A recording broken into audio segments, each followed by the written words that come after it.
ओम शब्द टिन ध्वनिन सां ठहियल आहे, अर्थात टिन आवाजन सां ठहियल आहे। अ, उ, म। इन टिनी ध्वनिन में अर्थात आवाज जो अर्थ उपनिषद में भी ईंदो आहे। ही ब्रह्मा, विष्णु ऐं महेश जो प्रतीक भी आहे ऐं ही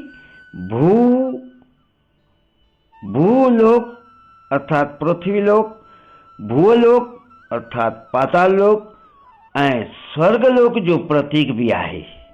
ओ जेको माण्हू अंदरों सत्य जो अनुभव कंदो आहे,